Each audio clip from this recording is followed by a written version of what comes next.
Okay, Priya, it is all you. Okay, thank you. I would like to start today's session. Thank you everyone for being here. Boston Study Group is a nonprofit registered with IRS under 501(c)(3, an Ambedkarite organization in a New England area dedicated to working towards just and equitable society. We organize study groups, monthly meetings, lecture series, and other social activities in Boston area to create educational and organizing infrastructure to carry forward our mission. Our membership is composed of individuals, families, students, scholars, academics, and workers who share our vision of equality and upliftment of people. We particularly are interested in creating support structures and working with students from historically marginalized backgrounds. We are inspired by, for those who work for human welfare, from Buddha and Sant Ravidas to Savitribai and Jyotibai Phule to Periyarkar and of course Babasaheb Ambedkar. So welcome today, everyone. For today's session, we extend a warm invitation to both our esteemed speaker and our valued audience member. Your participation and insightful thoughts into this session today is highly appreciated, and we look forward for a fruitful engagement. But before that, I would like to announce that we have a Awakened digital magazine. Awakened is a Boston Study Group digital magazine providing a platform for all Ambedkarites in diaspora to share their stories, thoughts, views, and talents to enrich the Ambedkarite movement. This magazine is published twice a year in spring and fall, and we recently have launched our spring version, and it has been launched globally. If you want to get into the details of this, you can visit to our website called www.bostonstudygroup.org to view the latest issue. It has been a celebration this month. We have Dr. Bhimrao Ramji Ambedkar's Jayanti, uh, who has been called as Baba Saheb. He was a prominent Indian jurist, economist, and social reformer who campaigned against social discrimination towards the untouchables and advocated for their rights. He played a pivotal role in drafting the Constitution of India and was country's first law minister. His legacy continues to inspire movements for social justice and equality in India and beyond that. We also had Jyoti Rao Govinda Rao Phule's birth anniversary. He was a social reformer during 19th century and educator and activist from Maharashtra. He dedicated his life into advocating for rights of marginalized communities, particularly the low caste and untouchable groups, champagned education as a means to empower them. Phule's contributions laid the foundation for social reform movements in India, and his legacy continued to inspire generations striving for equality and justice. So this month, as we are celebrating both the anniversaries, we would like to come up with the topic which is related to them, and so therefore we have a topic called today's topic as a radical in Phule and Ambedkar and continues and departures by our today's guest speaker, Dr. Krishna Swami Dara. I would like to take a couple of minutes more to introduce Dr. Krishna Swami Dara. He's currently assistant professor in Department of Political Science at Jamia Millia Islamia Central University, New Delhi, India. He received his PhD in 2007 from Department of Political Science, Jawaharlal Nehru University, New Delhi, for his thesis titled "The India of Minority in Ambedkar's Thought, Equality, and Differential Rights" under Professor Ballerine Rodriguez, for which he was awarded the Best PhD Award for 2007 by Nirman Foundation India. Dara's areas of interest include minority issues, Indian political ideas with special emphasis on minority leaders and thinkers, minority and political psychology with an emphasis on Dalits, untouchability, and the issue of social stigma and legal reasoning and practice in India with a special reference to religious and social minorities. In addition, in his other research interests are political philosophy, international relations theory, and his contributions include chapters on feminism, Marxism, and post-modernism, in international relations theory in a text and international relations reader published by Saga Publications. Dara has extensive publications and presentations on the condition of minorities in India. As a part of his research and professional experience, he has traveled to different Indian states such as Uttar Pradesh, Haryana, Kashmir, Karnataka, Punjab, Maharashtra, Andhra Pradesh, Kerala, Himachal Pradesh, and Tamil Nadu to study the condition of minorities. So with that, I would like to hand over to the speaker. But before that, again, sorry about this. We have a speaker generally giving the topic for speaking on the topic for 45 minutes, and that is followed by 30 minutes. We also have live stream if you would like to share later or watch later. And generally, we try to keep the ALS time not more than 90 minutes. So as we begin the question and answer round, everyone is requested to ask relevant questions and be mindful of discussion, as we want to include and give opportunity to everyone to ask questions and involve in this discussion. So with that note, I will hand over to today's speaker. Sir, please. I'm sure I'm audible to you, and so I'm first and foremost, I'm thankful to the Boston Study Group for inviting me to present my views on these two giant thinkers.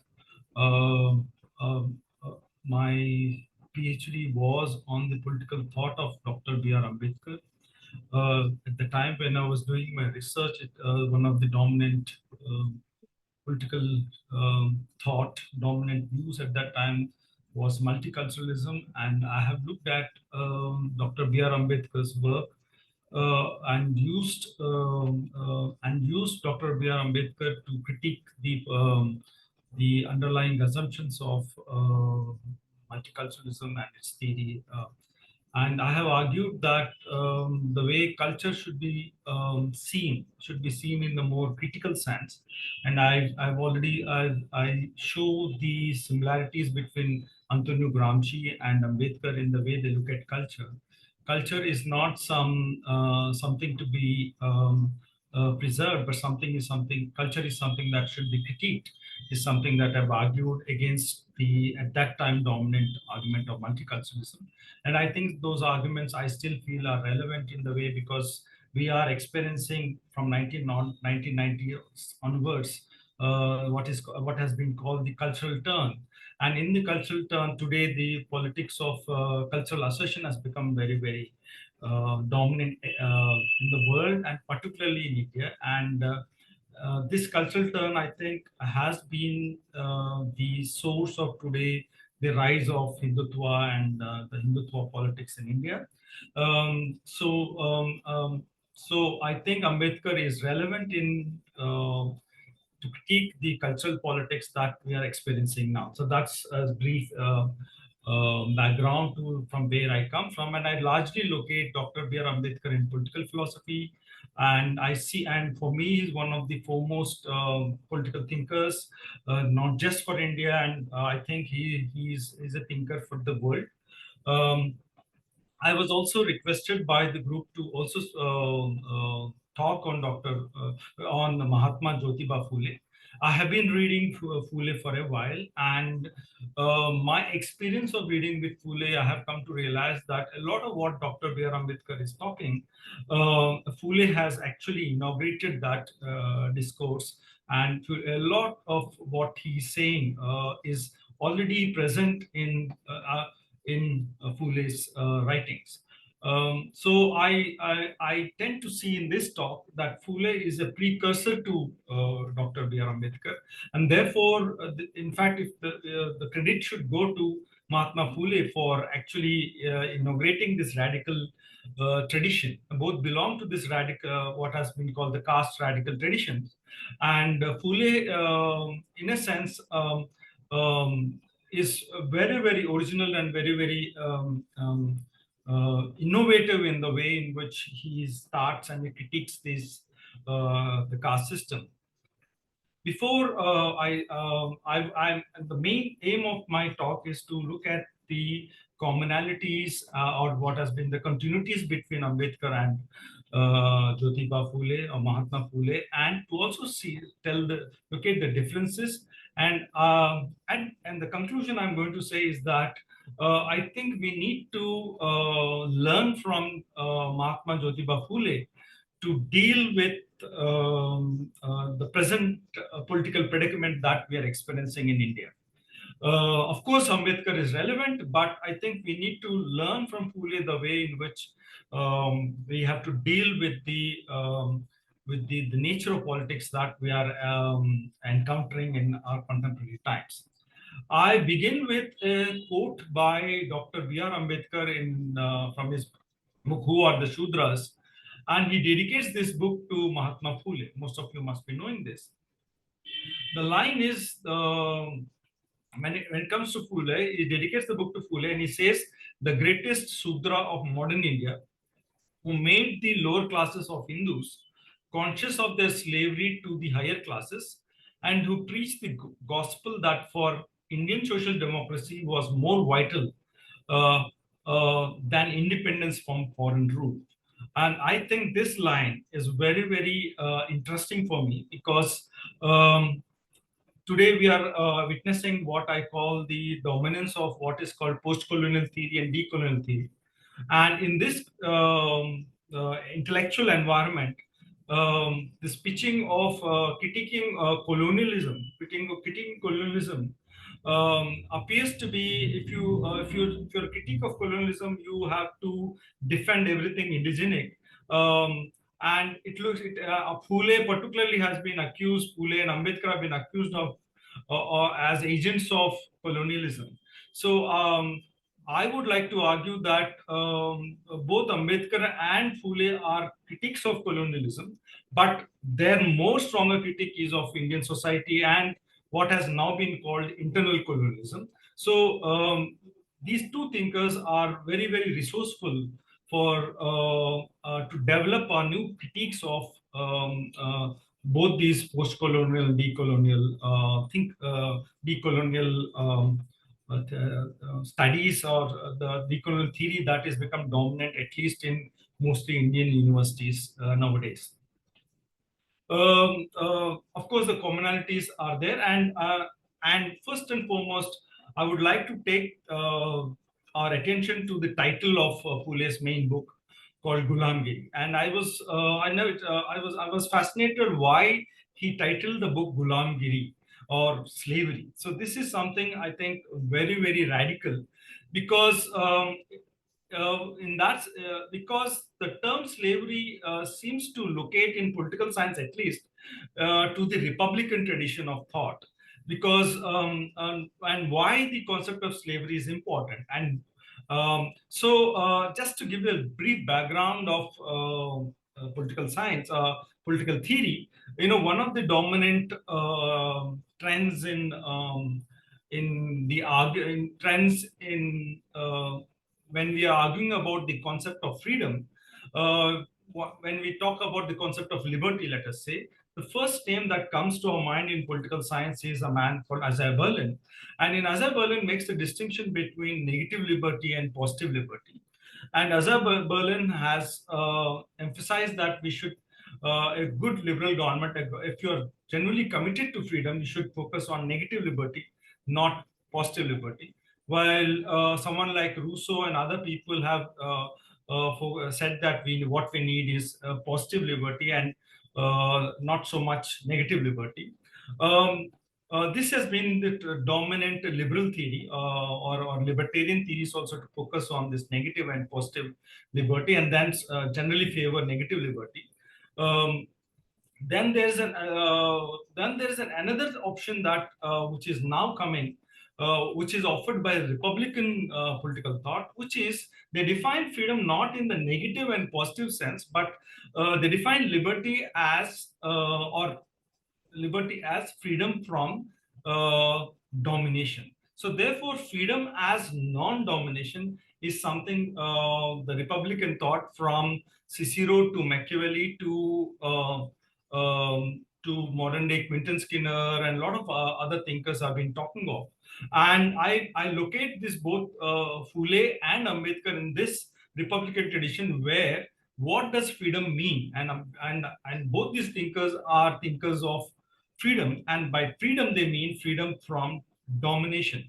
One of the insights that these two thinkers will tell, and particularly those of you know Ambedkar's writings, particularly in his text States and Minorities, he dedicates one of the last parts of his writing on the dynamics of boycotting of scheduled caste and scheduled tribes or Dalits in India.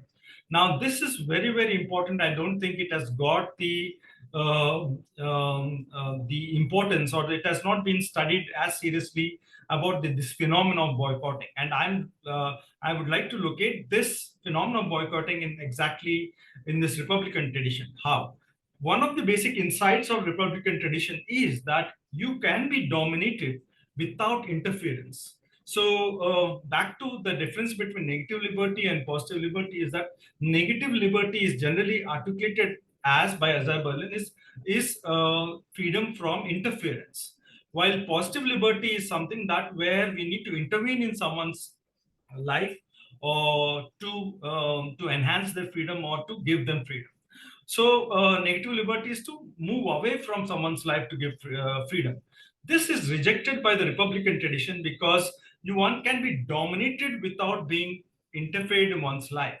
So this is the insight that Republicans say. Therefore, they give us a different and a fresh definition. It's a very old one, but I think this tradition needs to be revived, where freedom is freedom from domination, and therefore we should not get caught between interference and or not interference. And I therefore this is important because if you look at Nehruan thought largely seems to be sticking to this negative view of liberty, or it can waver towards this Marxist side, positive view of liberty.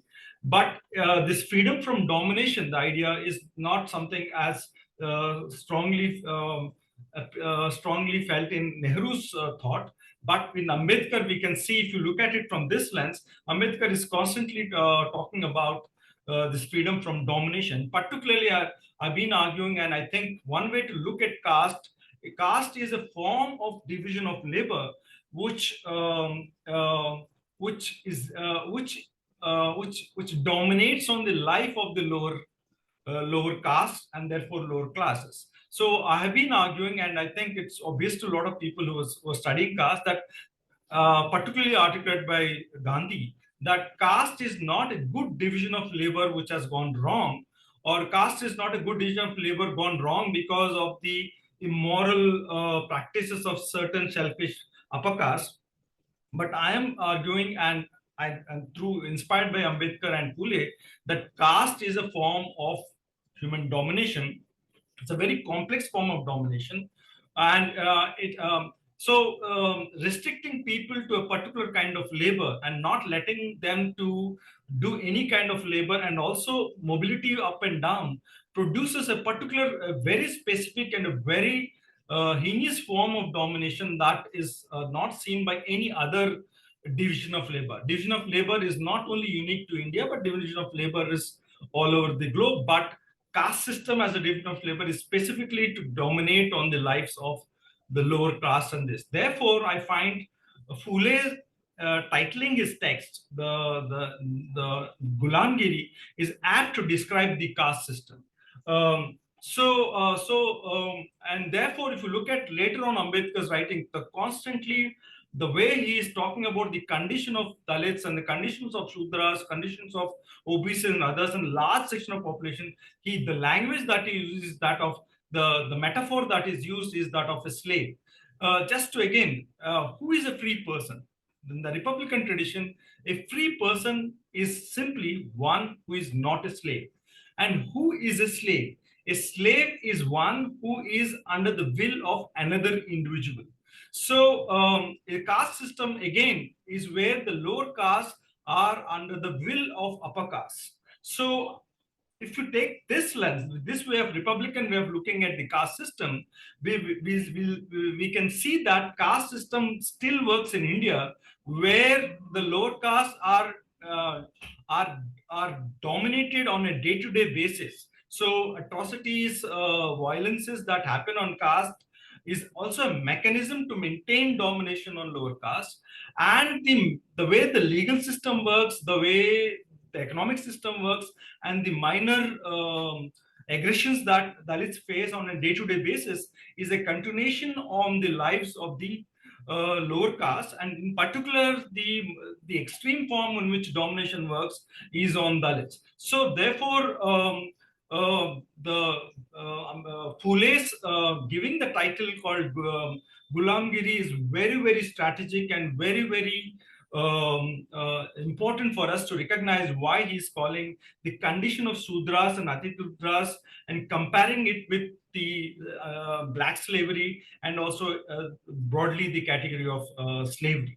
Second, most of you know that he dedicates the book to the good people, what he uses, the good people of United States, and also credits the white people for fighting against this heinous practice of slavery in this, and also dedicates the book Gulamgiri to the black struggle. That is also very, very radical, particularly at that time. I don't think that blacks still have acknowledged that a person from not their background, from India, has dedicated a book to their struggle. And even Ambedkar's later on interaction with W. Du Bois and his study of black movement is something that is something that we need to explore and understand it, to understand this tradition of critiquing, looking at caste as a form of slavery, and also reading that step. Um, and so one great genius way in which Phule titles a text called Gulamgiri and is something we need to acknowledge. And second is we need to also credit Phule for identifying the text called Manusmriti. Most of us know, those who are working on Ambedkar know that Manusmriti, Ambedkar's famous struggle and his burning of this text, Manusmriti, and we normally I associate the critique of Manusmriti with Ambedkar. But if you look at the writings of Phule, we know that Phule is almost articulating on a very similar lines the how Manusmriti, the text, and we should thank Phule for identifying this particular text, and later on Ambedkar works on it, and we will look at it, his critique of caste system. Particularly he attacks Manusmriti with the same. And if you look at the what Phule has to say in Gulamgiri about Manusmriti, it's almost echoing Ambedkar. In fact, Ambedkar seems to be echoing Phule. For the benefit of those who have not read Gulamgiri, I'm just reading this text. So when I'm reading it, I'm almost seeing Dr. B.R. Ambedkar in the way he articulates, because I have presented elsewhere Ambedkar's jurisprudence, and there how Ambedkar looks at law. And there, one of the critiques that Ambedkar has on Manusmriti is that Manusmriti, Manusmriti is the most important legal text of the Hindus, and he says it's again uses the legal mechanisms, but it violates one of the fundamental features of any law, that is equality. Let us read. I will read this text, and to just to show you how Ambedkar's articulation is very similar to that of Jyotiba Phule. I'm quoting Phule from Gulamgiri, talking about Aryans and Hawaii. We all know that most of you must be knowing that Phule uses the Aryan invasion theory. And then he argues that the present day Shudras and Atishudras were the original inhabitants, and the Aryans have come from Iran, and they came through the sea. And he has a very interesting narrative about how the Aryans come and through various tactics and means subjugate the inhabitants, and then they produce this Vedas and Shastras and all this ideological apparatus to maintain their domination and to exploit the lower caste. So within that context, Phule is writing in Gulamgiri that they means the Aryans originally settled on the banks of the Ganges, gradually spreading over the entire expanse of India. However, in their pursuit of maintaining control over the populace, they devised a peculiar system of mythology. And this is where we can see that Phule understands the power of mythology and how mythology and ideology are deeply, deeply linked. And and his critique of mythology, Hindu mythology particularly, and or what we can call more specifically the Brahminical mythology is something we will be looking at. And this the link between mythology and the caste system is something that Phule is also trying to link. So they devised a peculiar system of mythology, the establishment of caste, and the implementation of cruel and inhumane laws. So therefore, already Phule is prescient that talking about the legal system and linking the Hindu mythology to the legal system and identifying that Manusmriti is the important legal text that should be fought against or demolished or annihilated. And he goes on to state that their establishment of a strategic system of priestcraft, reminiscent and practices of the droughts in ancient Europe, was particularly burdensome in its implication and application. The institution of caste, now again, Phule's language of the institution of caste, calling caste as an institution, a central focus of their societal law. So therefore, this is again pretty obvious to those who know it, was not inherent in their original societal structure. So therefore, the Aryans did not come with the idea of caste when they before they came to India, but they developed this legal system to in India. It appears to have been contrived construct. So again, so in a sense, it is not closer to natural law like most of the common law traditions. He's not saying that this law is natural, and he also uses the word in their historical writings. Then later on in the next paragraph, he says the Brahmins holding the highest status in society were endowed with privileges and comforts intended to ensure their ease and contentment. This is very, very similar to what Ambedkar is also going to say, that if you look at Manusmriti and the painstakingly how Manu is very, very careful in about, particularly Ambedkar talks about marriage laws and also criminal laws. And he says, if you look at the criminal laws that Manusmriti preaches or Manu preaches, it seems to be always giving the system the law seems to be serving the Brahmin, not society in general. So therefore, all the laws, for example, if a Brahmin kills a Shudra, the punishment is just penance. While a Shudra kills a Brahmin, it's through death.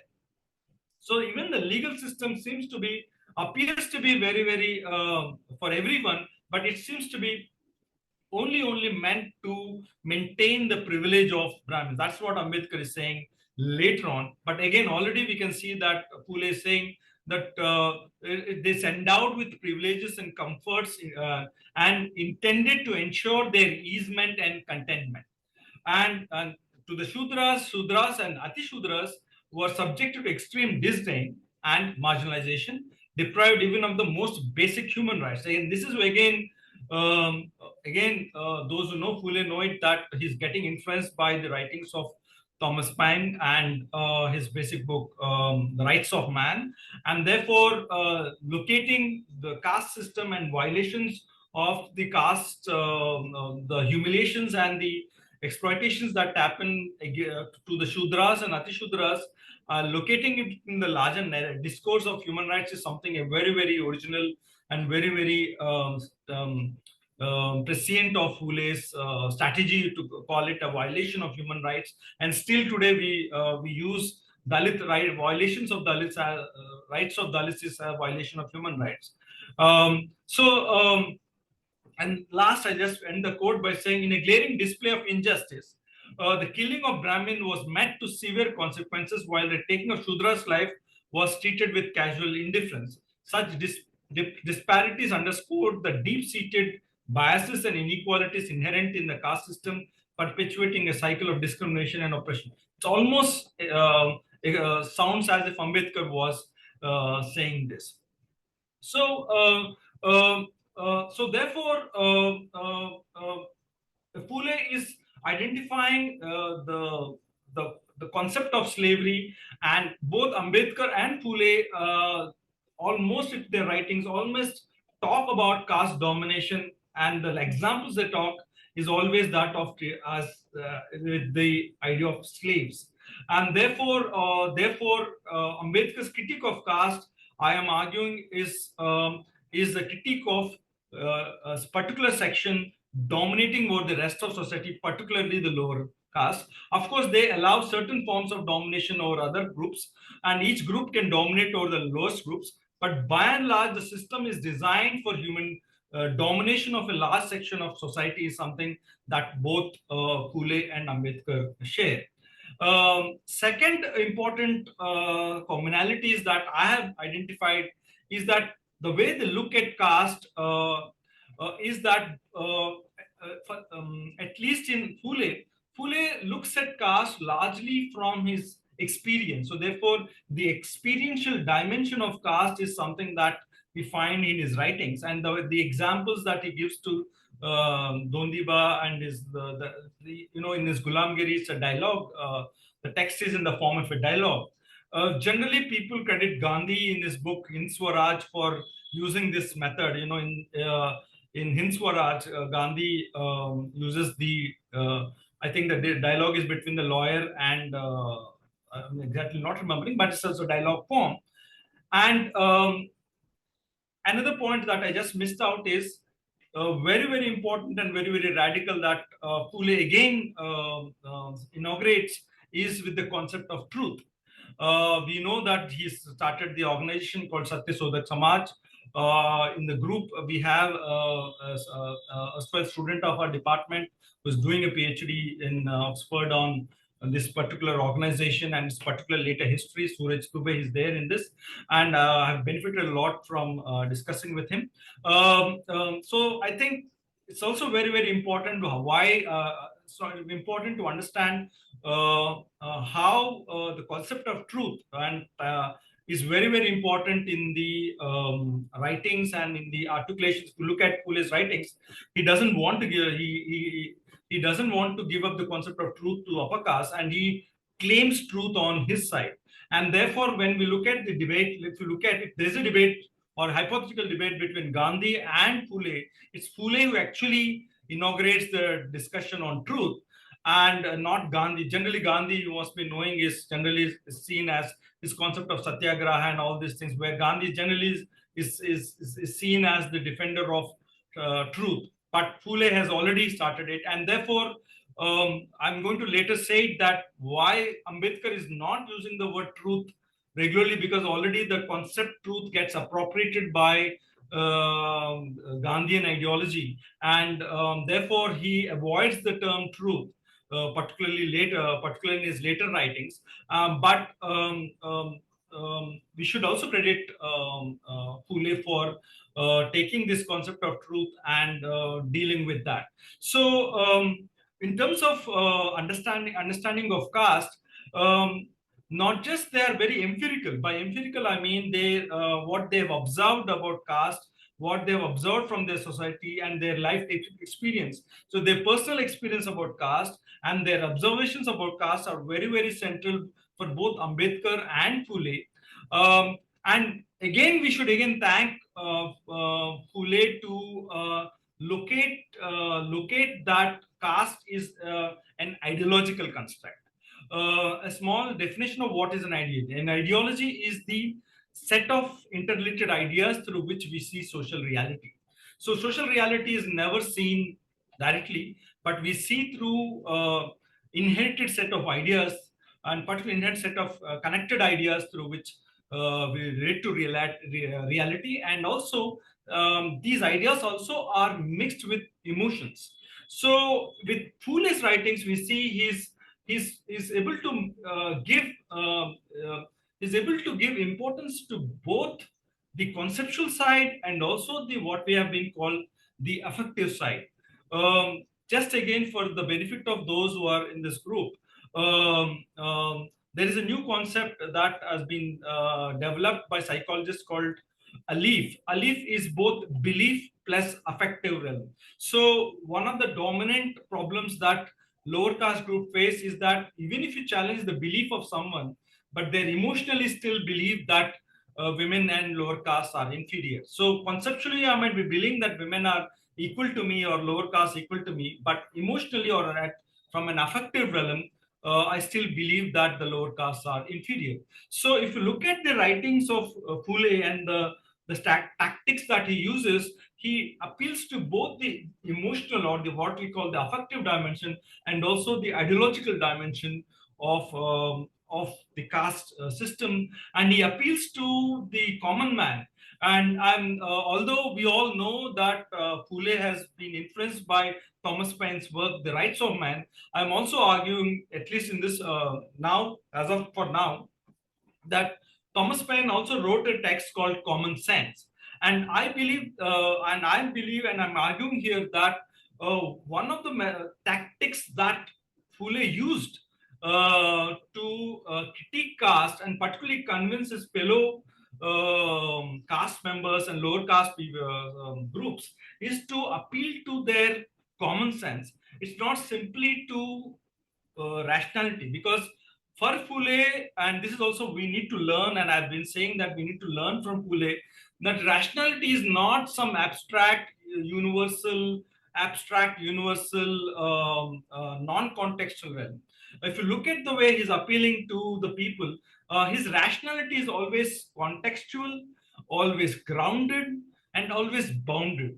In the sense, though he is appealing to the unboundedness of rationality and this, but whenever he's talking about truth, he appears to be much more on the universal realm, a contextual on the global level.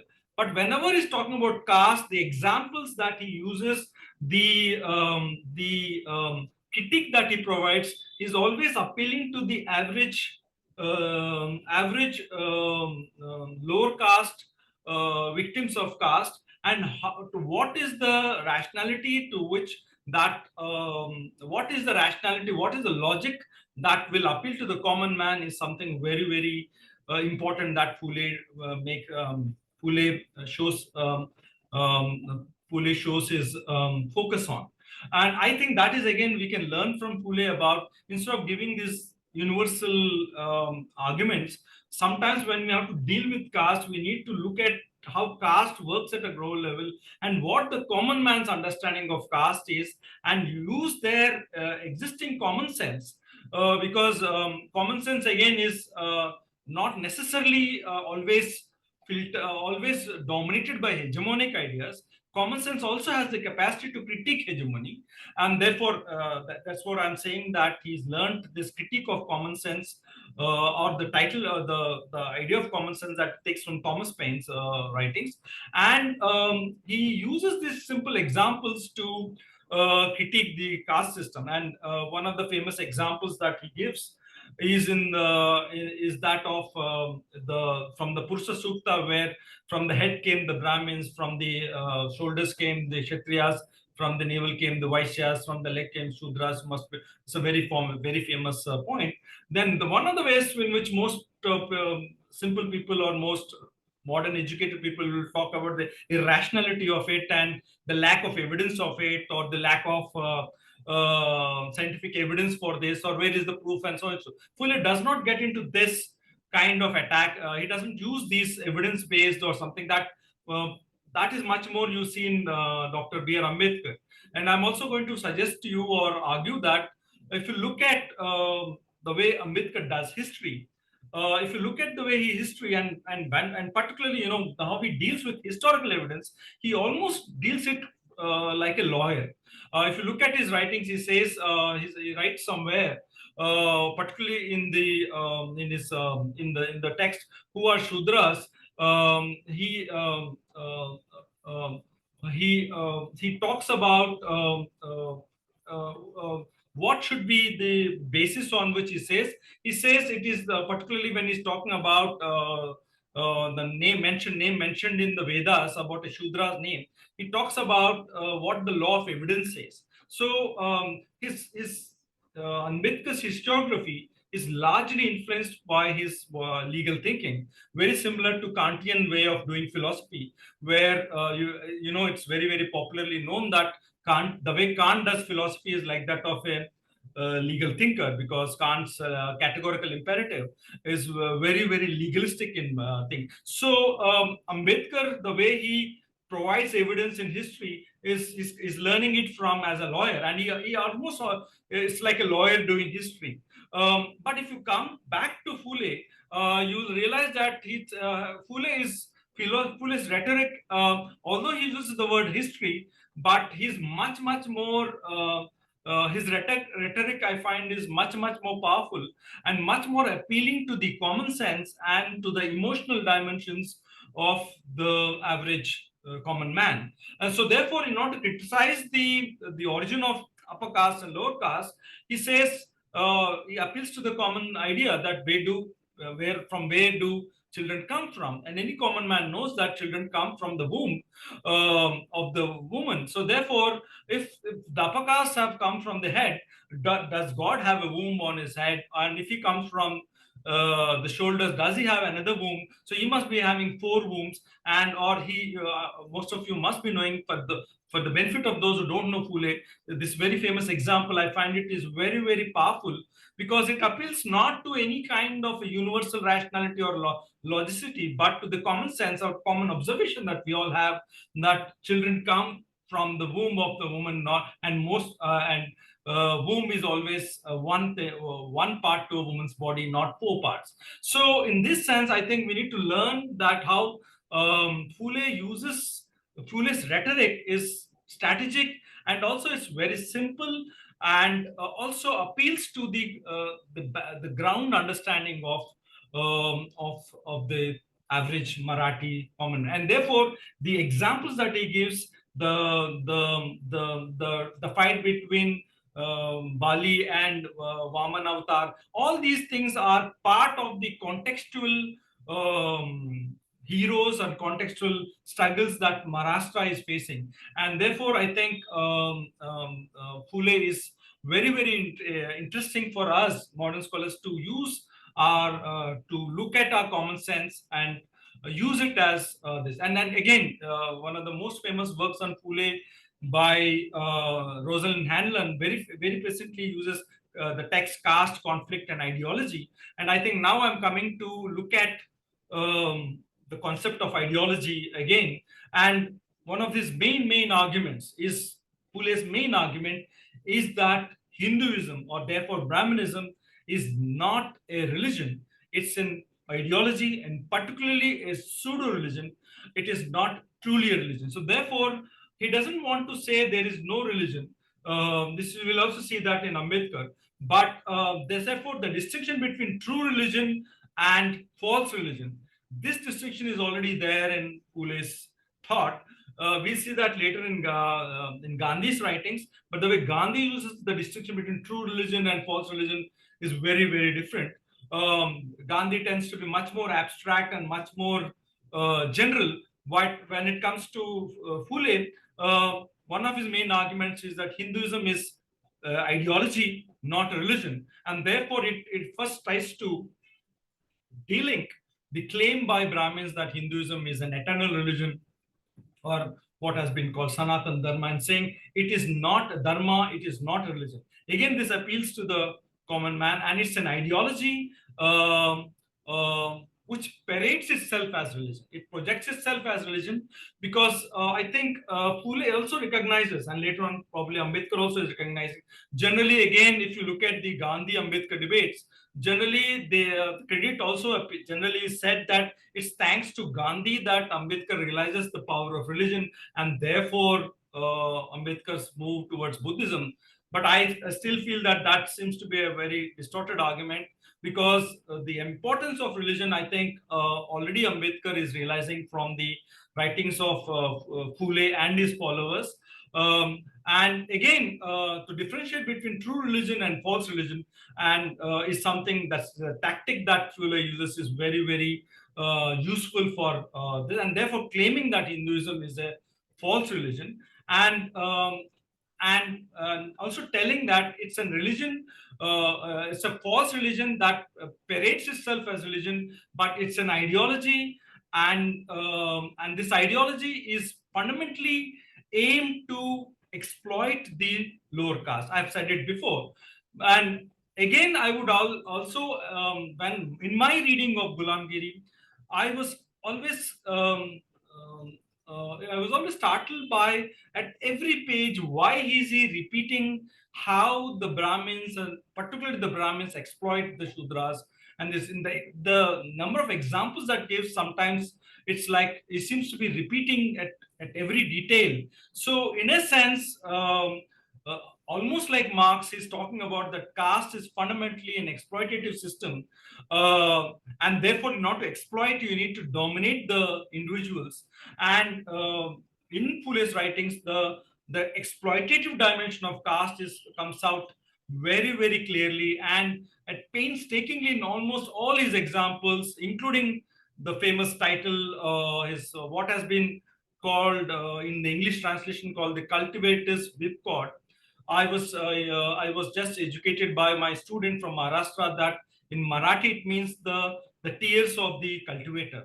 I found that much more appealing than, I don't know whether this translation is originally Phule's or not. This title called Cultivators with God has its own meaning, but to the common man, I think the tears of the farmer is much more appealing, both the logical sense and also the, as I said, the affective dimension to it. So um, um, um, and identifying Hinduism as an ideology, must be knowing, most of you must be knowing that Ashish Nandi makes a distinction between religion as ideology and religion as faith.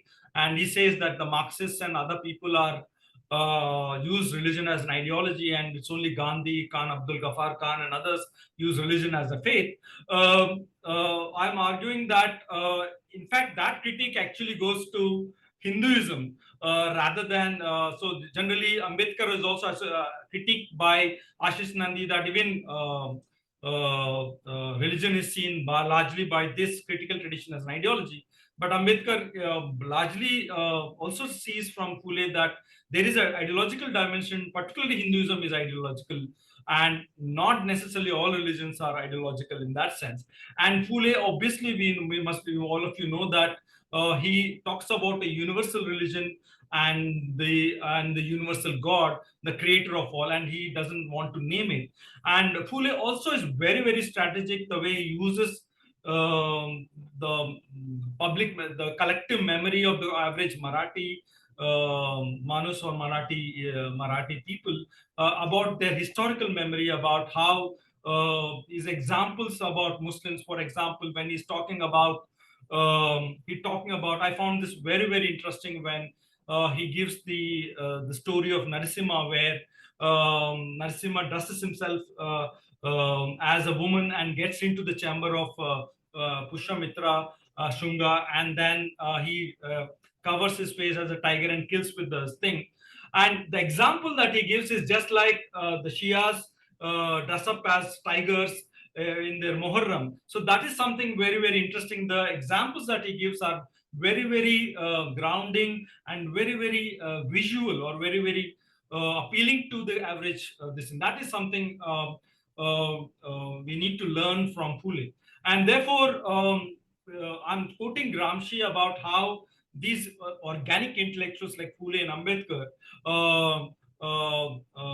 are able to bring in a particular intellectual critique. I'm just citing Gramsci. He says, organic intellectuals articulate and develop a shared narrative that resonates with the common experience of a group or social group.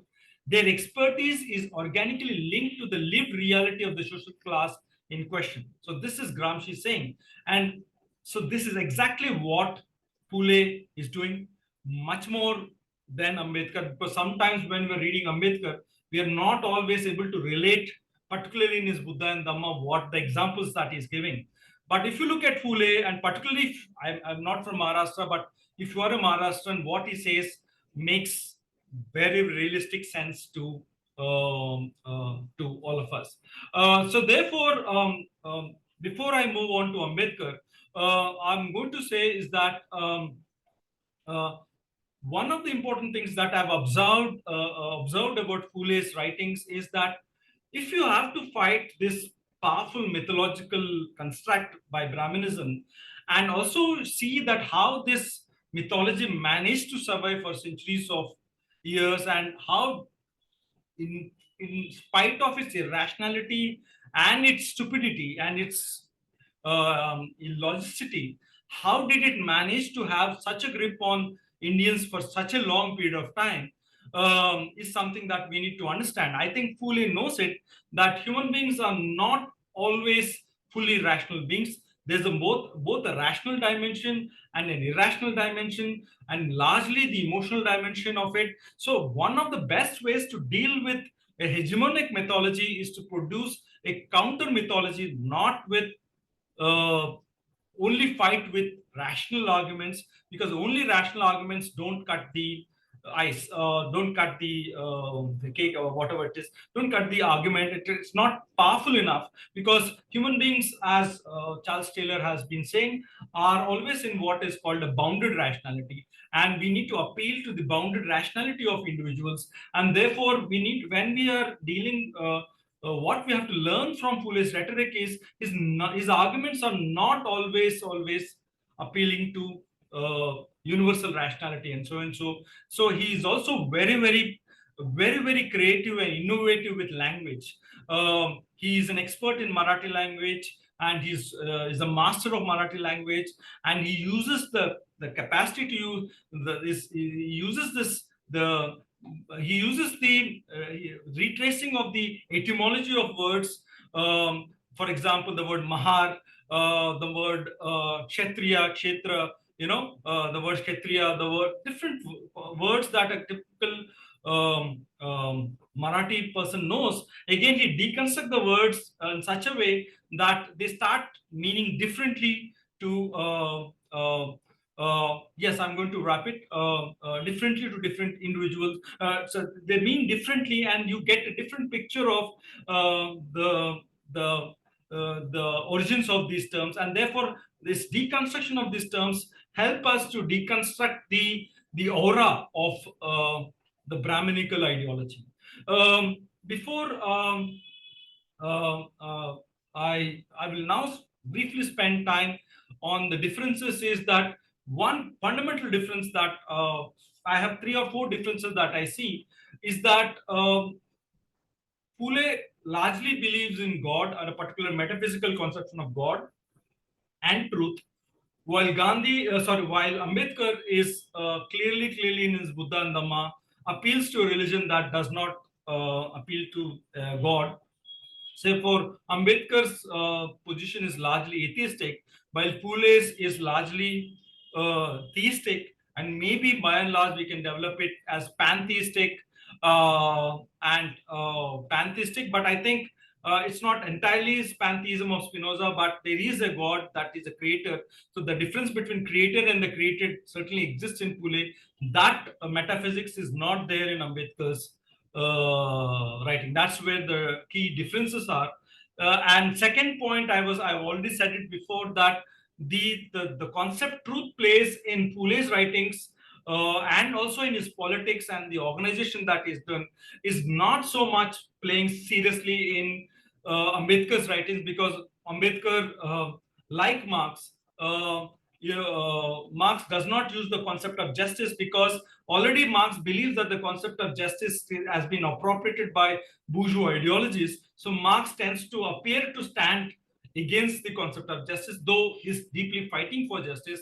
I am also arguing that though Ambedkar is fighting for truth, but he does not. He knows that the concept truth is already appropriated by the Gandhian politics. So he is not playing on the concept of truth so much, particularly in his later writings. And truth, by and large, he puts it in the realm of science and says truth about the ontological understanding of truth, ontological notions of truth is already dedicated to this. And but when it comes to idea of religion, what I find very interesting, yes. Uh, very, very interesting is that he evaluates religion, Ambedkar evaluates religion on morality basis, on ethics, rather than on its fidelity to truth.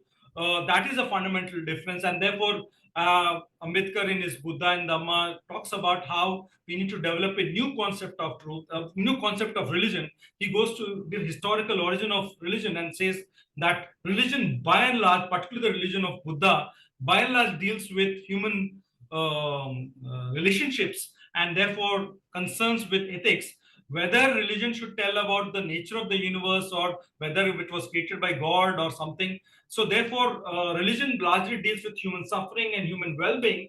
This is some difference that this is the major difference I see in Ambedkar, not so much in Phule. Phule still has a category of truth and God, and of course, suffering is something that he talks about, but he doesn't give up on these two things.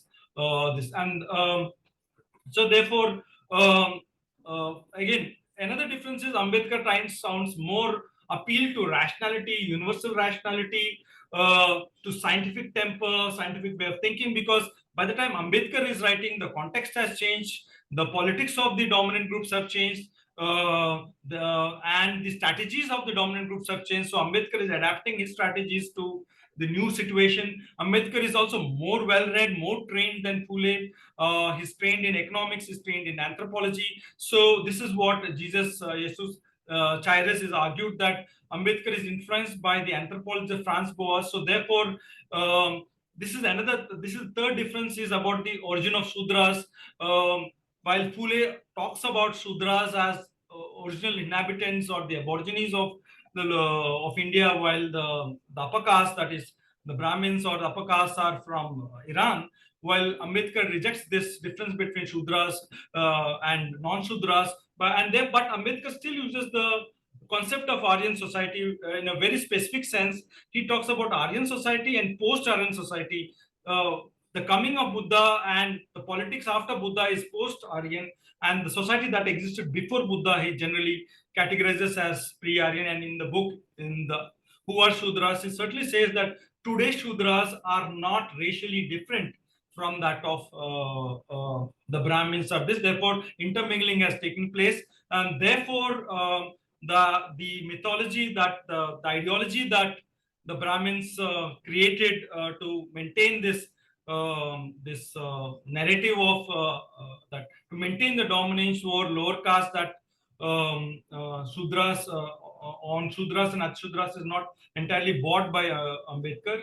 And uh, uh, uh, Shudras and another minor distinction is that Ambedkar clearly, in Ambedkar's thought, Dalits become a clearer, much more clearer group than Shudras, although solidarity can be built because Shudras being part of the village, while in Phule's writing, Shudras and Atishudras are largely lumped into one group, but in Ambedkar's writings, Dalits or Atishudras clearly come out much more as separate group than that of Shudras, and therefore that theory is not entirely bought by Ambedkar. And last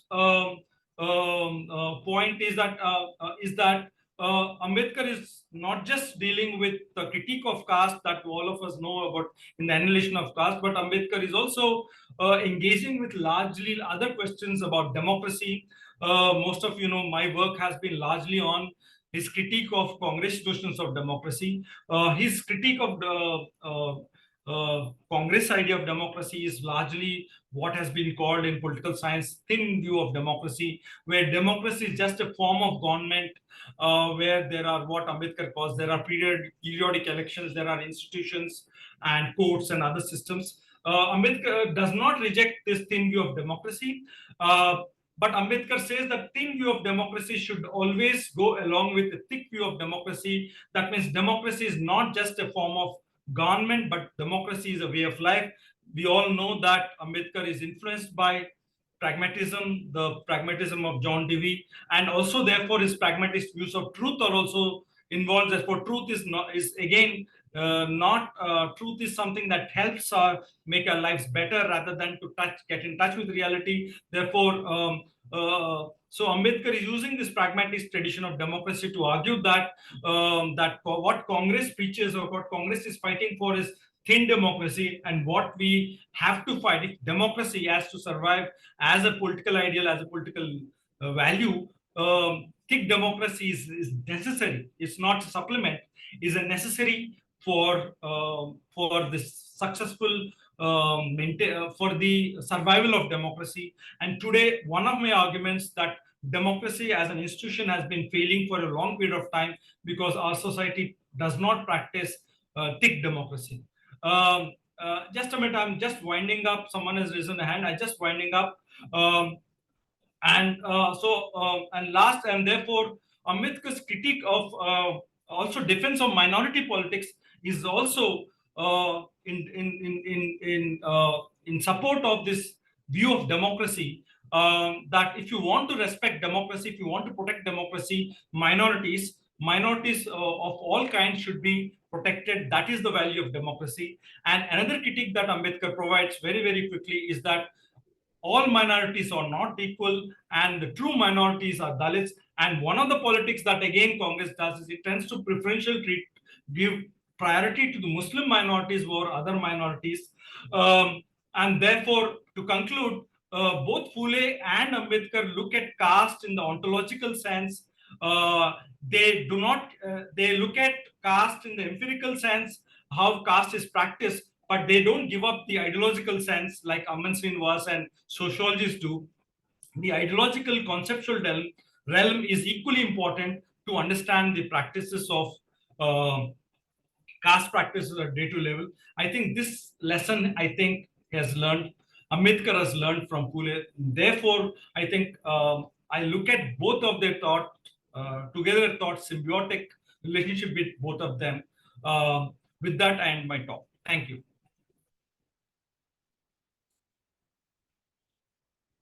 Thank you, sir. That was a very enlightening speech, by you, on the profound contributions of Dr. B.R. Ambedkar and Jyotirao Phule to the society. Now we have a 30 minutes of question and answer round. As I mentioned earlier, everyone is requested to ask relevant questions and be mindful of discussion, as we want everybody to participate in asking their questions in this round. So if you have any questions. You would be moderating the questions. You would be taking the names of the questions.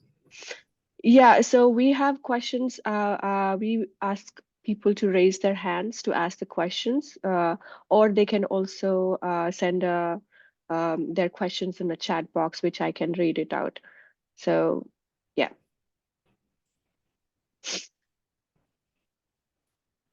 Hello. Yes, Satyanath, go ahead.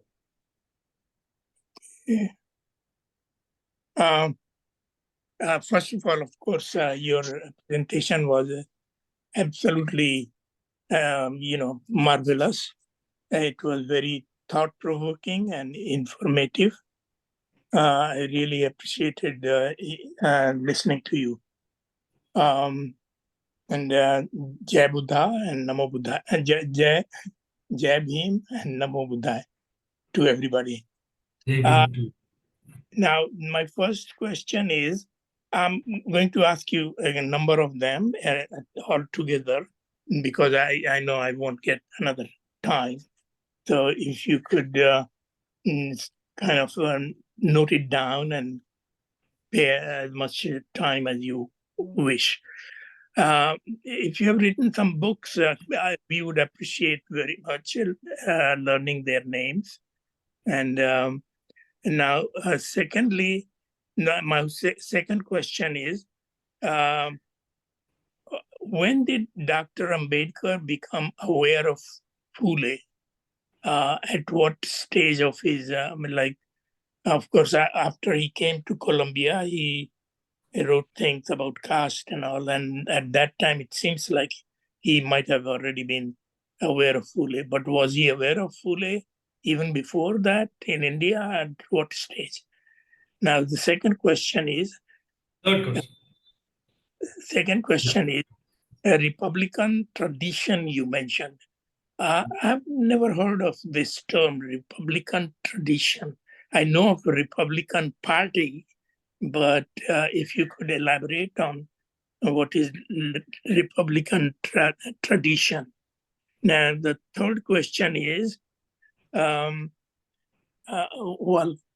towards the end, you were very much hurrying up.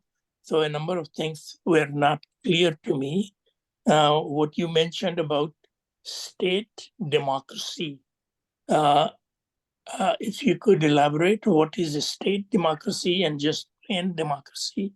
Because democracy, as I understand, Thin democracy and thick democracy. what Thin, Thin, thin, and thick. the Thin first, and thick. I can't follow the first one. Yeah, Satyanathji, he said thin democracy and thick democracy. Thin and thick. Yeah. All right. Again, I don't understand the difference between the I'm two. sorry, maybe the mic seems to have not worked. Yeah, or I was too fast. Yeah. No, it's all right. Yeah. So I think Satyanathji, let him answer the questions. Okay, because we have a lot of questions. People are waiting. Are we collecting the questions or No, shall we no, go? no. You can go ahead with each one. Because my memory is not so big. Though I write. Yeah. I have written one book called The Concept of Minority in Ambedkar's Thought, Equality and Differential Rights. This has been published and I am reworking on that. And it was there on Amazon, and so I'm reworking on that. If you want anyone of, I can give my draft of it. I have been arguing, I was trying to locate Dr. B.R. Ambedkar as a political thinker and a political philosopher.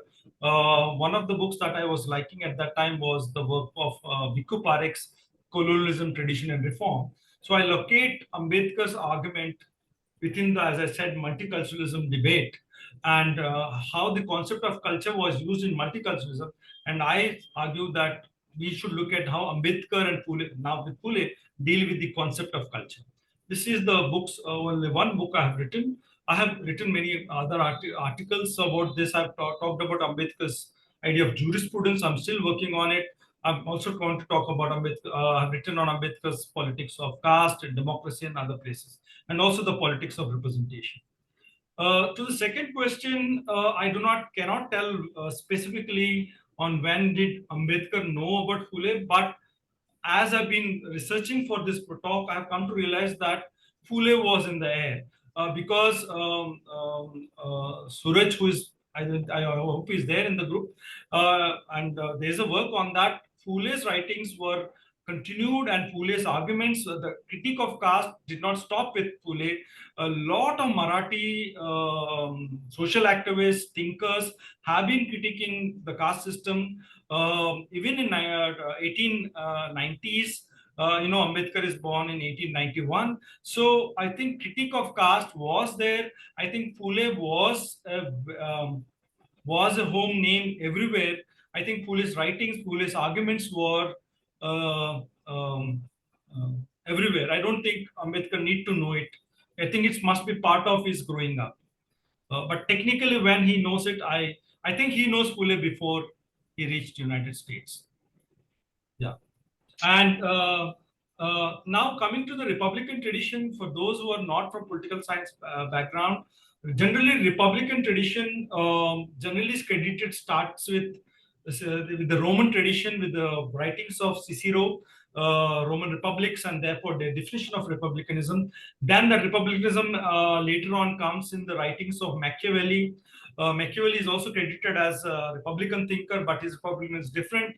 Then it comes further into the writings of Rousseau, Jean-Jacques Rousseau, Immanuel Kant, and unfortunately, in contemporary, in the last century, this Republican tradition was forgotten, and it was dominated by liberal tradition of particularly Rawls and these people. And this Republican tradition is reviving back, is coming back seriously because, as I said, this proper liberal tradition that is a dominant tradition which is there in the last 2-3 decades, definition of liberty has not been given a satisfying answer. There's also another tradition called social freedom tradition, coming from Hegel, Marx, and other people. I think that dimension is also there in Ambedkar's writings, but by and large, we can locate him in both of them in the Republican tradition. Lastly, thin view of democracy. This again is articulated in the pragmatist tradition, particularly that is coming from American philosophy.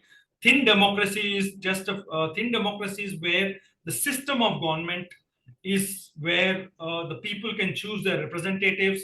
Um uh, and that choosing of representatives is generally through elections, and elections are done periodically, sometimes 5 years, sometimes 6 years. And this representative, or what has been called representative democracy, is a very modern form of this thing. Ambedkar defends this representative form of democracy, and then he says that this simple copying of representative form of democracy in India will not work, because we have, it's in my book that we have in India what he calls communal majorities. Ideally, in a democracy, that is in a thin view of democracy, what we need is political majorities and political minorities. But in India, what works on the ground is communal majorities and communal minorities.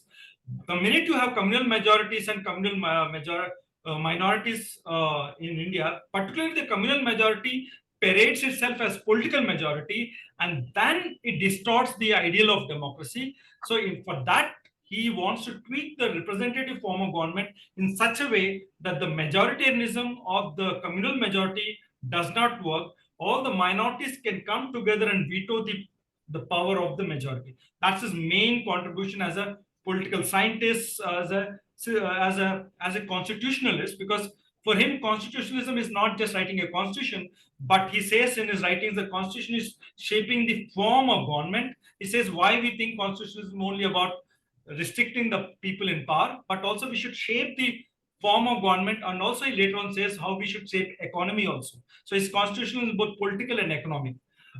So that is think democracy. Think democracy is the values that democracy stands for is equality. As I've always said that, I've always been saying that equality is the fundamental value of democracy, because one of the fundamental values of democracy is accountability. You are only accountable, we think we are only accountable to those who are equal to us. If we think someone is inferior to us, we are not, we feel not accountable to them. That's why parents are not accountable to their children. Husbands, patriarchal husbands are not accountable to their wives, because they don't think the inferior people are worthy of us. Therefore, accountability assumes equality, and therefore, one of the fundamental values of democracy is accountability. That accountability is the realization of the value of equality. That gets distorted because the majority is not accountable to the minority. Therefore, the fundamental values of democracy, equality and morality, that should be realized in democracy. I think that's the answer to the fourth question. Yes. And now, Thank you. just to finish, I would really appreciate getting your contact. I would love to have a dialogue with you. I will share it with the Boston Study Group. Yeah. Thank you so much. Thank you, sir. So next we have Krishna Sridhar. Krishna Sridhar has a question. Please go ahead. Krishna Sridhar is my old friend. Hello. Hi, Swami. Hi. Krishna. Yeah. I'm the Krishna. I have two questions. One is what did Phule think about Buddhism? That is number one. Whether he had a understanding of Buddhism similar to what Ambedkar had, because of course Ambedkar spent a lot of time, resources, and also finding out about Buddhism. Did Phule find out, and what is his opinion? That is number one. And the second thing is that I'm interested in understanding how to question this idea of Sanatana Dharma, because if a good religion is for everybody, and this ideology, and you are saying that, and also Phule is saying that Hinduism is basically ideology, not religion, more like Brahminism, then it's not for everybody, right? But they are claiming it's for everybody, Sanatana Dharma, right? So obviously there seems to be a falsification. So I just and Buddhism as an alternative seems to be a case from Ambedkar. So if you can just respond to these points, that will be great. Thanks. as a non-Maharashtrian, my writings are largely restricted to English writings of Phule. And Phule's, most of his text is in Marathi and gets translated into English. Because of his idea of a universal God, because Buddhism is by and large an atheistic religion. Um, um, um, Although there have been saints in Maharashtra like Eknath and a lot of other caste equality saints, Phule is not entirely relying on that. And Phule compared to his earlier predecessors of critique of caste, generally they use the existing religion ideology of Hinduism, and they say that the practices are digressing from the original ideology. But with Phule, we come to realize that his complete rejection of it as a religion. So instead of just saying that what we have is a bad practice of religion or falsification of religion, he does not want to give Hinduism the status of religion, because that itself, this is something very interesting in Phule, that Phule acknowledges the need for our spiritual quest, and this is what is tapped by the Brahmins. They know that the common man wants answer to the nature of the origin of the universe. What is the universe made of? Is there truth and falsity? What happens if I die? All these questions that genuinely concern human beings, generally religions tend to answer. In the name of answering these questions, Brahmanism is so giving you all the answers, but behind the answers, it is to justify the Brahmins are privileging themselves. So in that sense, it's a pseudo religion. It's not religion at all. If it has a religion, it has, for both Ambedkar and Gandhi, fundamental value should be equality. Because why? Because later on Ambedkar says that religion essentially means fraternity, and Hinduism fundamentally is opposed to the idea of fraternity. That's one. And so second, your question about Sanatan Dharma, obviously, this is where, again, both Phule and Ambedkar realize that the ideological power, the ontological ground level caste is always supported by the ideal realm or the conceptual ideological realm that is articulated in the Vedas or Shastras. Most of today's Brahmins are not the present day Aryans and the Brahmins today are not, maybe there's no link, but why do the present day Brahmins tend to see the Vedas as their text? Because that gives the ideological support for their privileges and so and so. So therefore, by saying that these texts are produced by God, it comes from God, so that gets the spiritual and religious and moral legitimacy because it's created by God, and since God is supreme, so it gets the status of eternality. And this is something I would just digress for a while, that if you look at the recent debates in the Ram Mandir debate, one of the Shankaracharya said Ram is just a god. Even Ram cannot change the Dharma Shastras. So therefore he says that even if not, Ram is a human being. Even if God also can't change these Shastras. Therefore, the Brahminical ideology is so adamant and so clear that even God can't change the caste system. That is what means by Sanatan Dharma. God is also a protector of caste system. You see in Bhagavad Gita, Krishna is doing that. He's telling the Arjuna to do that. When he's talking about Dharma, it is always Kula Dharma. It's not Dharma of any abstract sense. So in that sense, ideologically, this is the argument I want to give. Thanks for the question. Yes. Thank you for the answer. I think what they're trying to say is that caste system should be eternal. I think that is the message here from what you're saying. And it's the power is even God can't change it. That's, I find it is very, very interesting in that contemporaries Shankaracharya is saying. That's the underlying ideal of all this. So therefore, if God, certainly the Shastras are above God. And therefore, it's like the karma theory, the rules of the universe are already there. God even can't change these essential laws of the universe. Thank you so much. Thank you. We have a comment from Suraj Kumar based on this question. Yes. Phule doesn't rely on Buddha or his teachings, but we can certainly see parallels in terms of their critics of Brahmanism. Also, a lot of followers of Satyashodhak Samaj after Phule identify Buddha as a Satyashodhak figure. So they certainly see him as one among the Satyashodhak thinkers. Thanks, Suraj. Thanks, Suraj, for that comment. But in my reading of Phule, I did not come across because again, once you have the creator God, once you have a creator God, and the way Ambedkar sees Buddhism is largely atheistic, while Phule is not certainly atheistic. So conceptually, there is a difference. Yeah. Right. Thanks for that feedback. So next question is by Faizan Khan in our chat box. What criticisms, if any, have been raised against Phule and Ambedkar's concept of freedom? And how have scholars responded to these critics? Uh, um, I am I am beginning to argue that one of the best ways to look at Ambedkar's concept of freedom is through the Republican tradition. Existing Ambedkar scholars, like a lot of scholars, talk about Ambedkar's republicanism and Ambedkar's republican ideas, but they don't clearly, explicitly articulate that Ambedkar's concept of freedom is very different from liberal Nehruvian concept of freedom or Gandhian conceptions of freedom. Gandhian concepts of freedom, for example, are very, very self-policing kind of freedom. But so both Nehru and Gandhi, in that sense, don't share this. Uh, let me say that Nehruvian liberalism is largely what we call the vulgar liberalism that Ambedkar is constantly attacking. So generally, we know that Ambedkar and Nehru are pulled as liberals.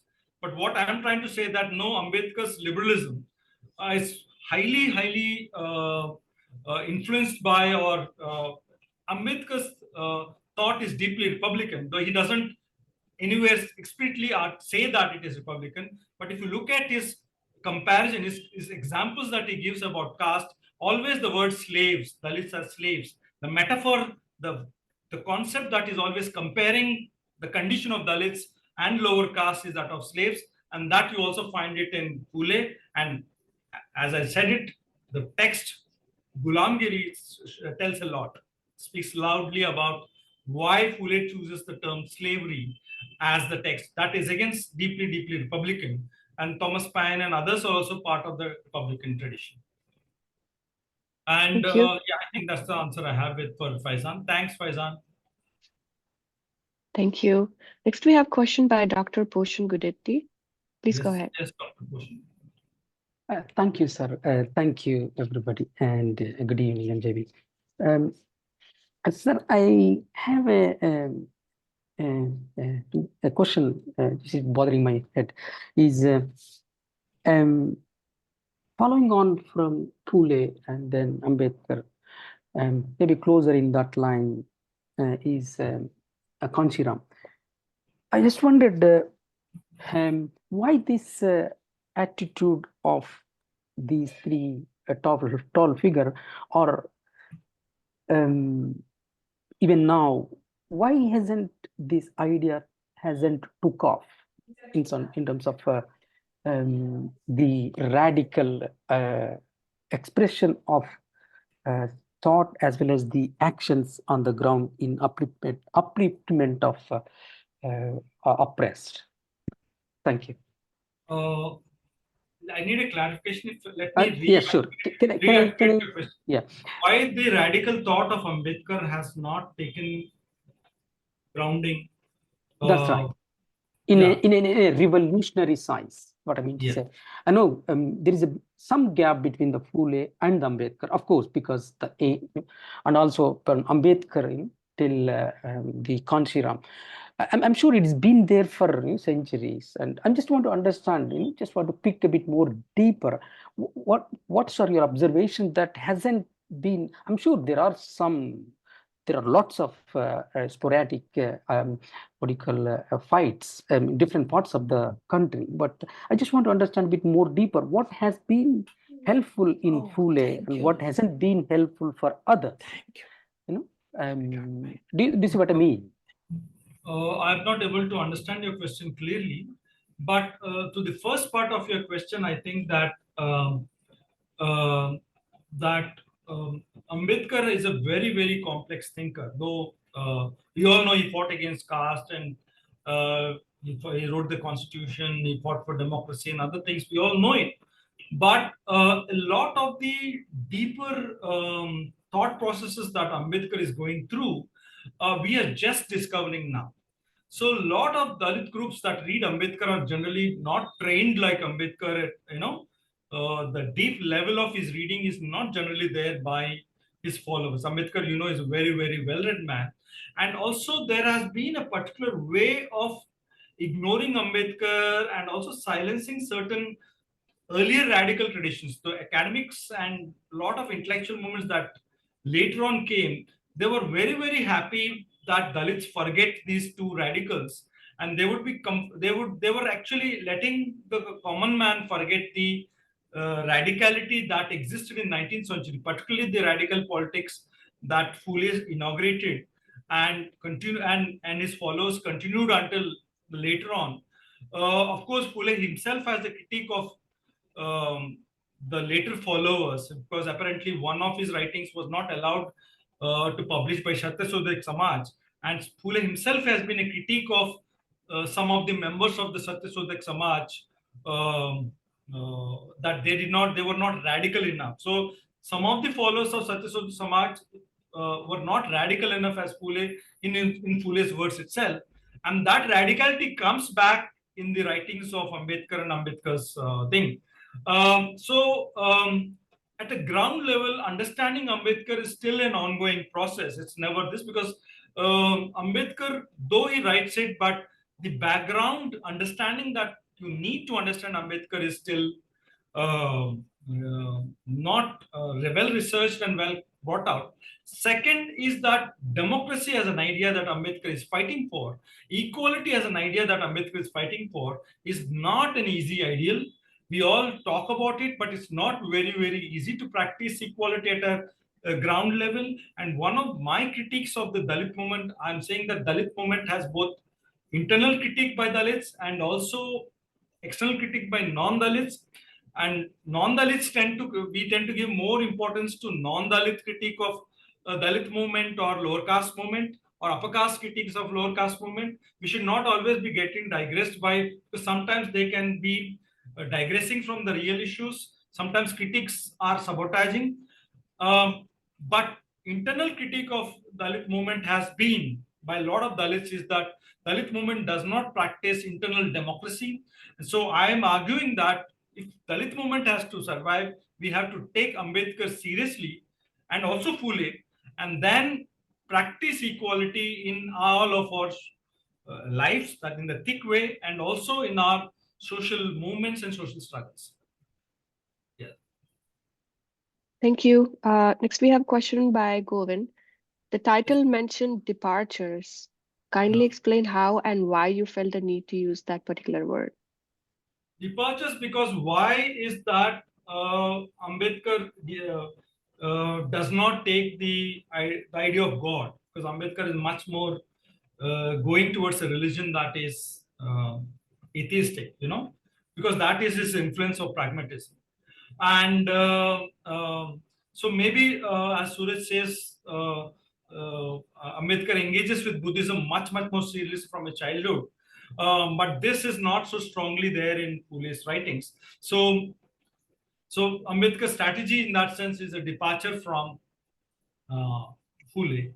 And second, Phule is also not, although it's there in a very, what we call in a embryonic sense, but largely the kind of a political system, the kind of a Phule's writings are not largely focused on defining the political system, although we can say that he's defender of democracy and other political system, but Ambedkar is by and large much more concretely dealing with a new situation. And Ambedkar is already dealing with the post-Gandhian politics, and already Gandhian politics is challenging situation because it tries to appropriate the concept of truth and God. So therefore, I think Ambedkar is takes his departure from certain, certainly because his training in anthropology also forces him to move away from this what is called a kind of an anthropology that philosophical anthropology or a popular anthropology that Phule does to explain the origin of Shudras and Atishudras. That his training makes him not accept that argument, and it also has some problems. Phule's articulation of saying that all Shudras and Atishudras are aborigines and can have some other problems. Yeah. We still have a few more questions and we are running out of time, so we would like to be quick. Rashmi has two questions. Rashmi Malapur, she says, thank you for the wonderful speech. It was insightful. Democracy has survived in India, but it's highly diluted. In what way Dr. Ambedkar's democracy is different from what we follow today? And can I ask another question? Yes, please. Yeah, so the next question is written somewhere? Yes, it's No, in the chat box, but I'm not sure who else can see this question. No, I can see the chat. No, so I have put unfortunately, it in the. Okay. Yeah, the next question is the democracy had survived in a diluted form. In what way Dr. Ambedkar's democracy, in what way it is different from what we practice today in India? Okay, it sounds similar to the earlier question. In what sense it is survived? Yeah, in what way we practice today in India? In what way it is different? In what way the Ambedkar's democracy is different from what we follow today? Yeah. Okay. Shall I reply that? Yes, please. Again, very, very simple. I don't think democracy is diluted. We have a diluted form of democracy. I think at a ground level, democracy is not followed.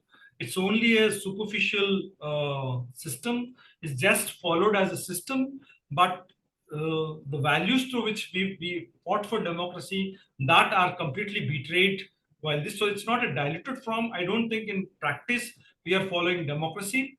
What Ambedkar is asking us and has been telling us from the beginning, that democracy is a way of life, and so therefore we need to practice democracy at every level of our lives, from political to the personal, from religious to non-religious, and that is democracy that Ambedkar is preaching.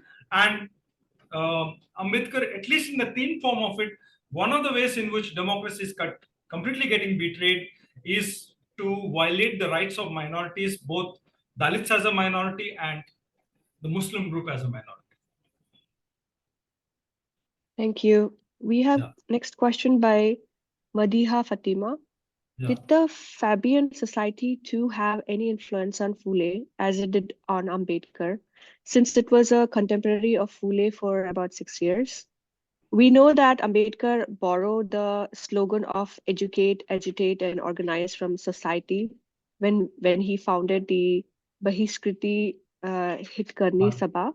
Do we see any such influence in Phule's writing? Of course, I think Phule is also very, very well-read man, and Phule is, as I told you in his writings, his audience is the common man. He's not trying to be academic like Ambedkar. Ambedkar is also trying to sometimes write to fellow well-read people, but Phule could not afford to always write to fellow academic people. His audience is the common simple man. So he is very, very rarely cites authors, and so from directly we can't figure out what book is. Even Thomas Paine also, not exactly we can see where exactly he's following Thomas Paine and where not.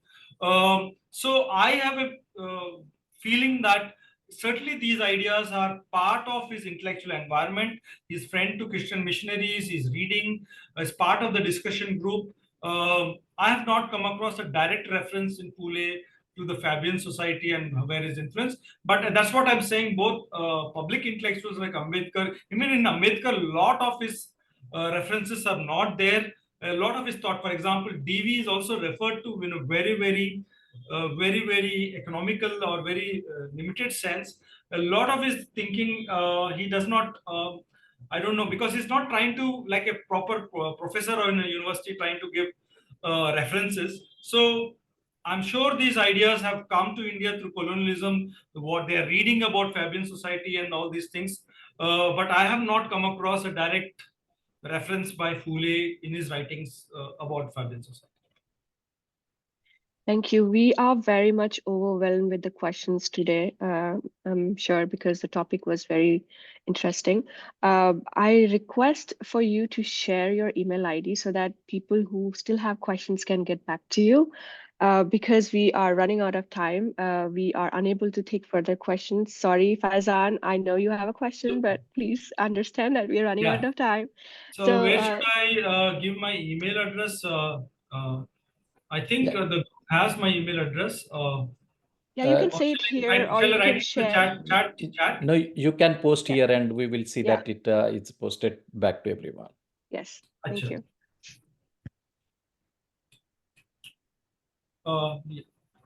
So I'm posting it here. Yes, Yeah, please. please. Thank you. And Thank you. I Thank thank you. all of my students, friends, and the Boston Study Group for patiently listening to me and giving me this wonderful opportunity to discuss one of my favorite thinker, that is Dr. B.R. Ambedkar. And also now I'm falling in love with Phule too. Yeah. Yeah. Okay, that's good. Yeah. Yeah. Thank you. Thank you so much. Yeah. We still didn't Sanjay see ji, your message. Did you post here?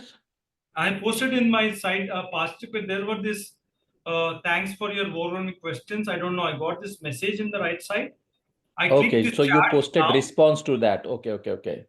I don't know if you want a direct message. Shall I click yeah, that? you can Yeah, just yes. say it so that everybody Can can I note it say down it? if they're It's interested. K for Yeah. Krishna, S for Swami, then Dara, D-A-R-A, all small letters. KS Dara @gmail.com. Perfect. Yeah. Thank you. Okay, so I'm This will just be in our posting record. it to the everyone. Just check it. ksdara@gmail.com. Yes. Okay, perfect. Thank you. It was a heartfelt thank you to you too for enlightening us on the profound contributions of Dr. Ambedkar and Jyotirao Phule to society. Your insightful presentation has deepened our understanding for the invaluable impact on a society. I'm also big thanks to our audience for engaging with us. Your presence made it special, and we are looking forward for learning more together in the future. Again, just to mention again that we have our magazine launched, and you can visit our website www.bostonstudygroup.org to view our latest issue of magazine. Thank you again so much for your participation today. And thank you once again to all Thank of you you. very much. Yeah. Thank Bye. you. Bye. Bye-bye.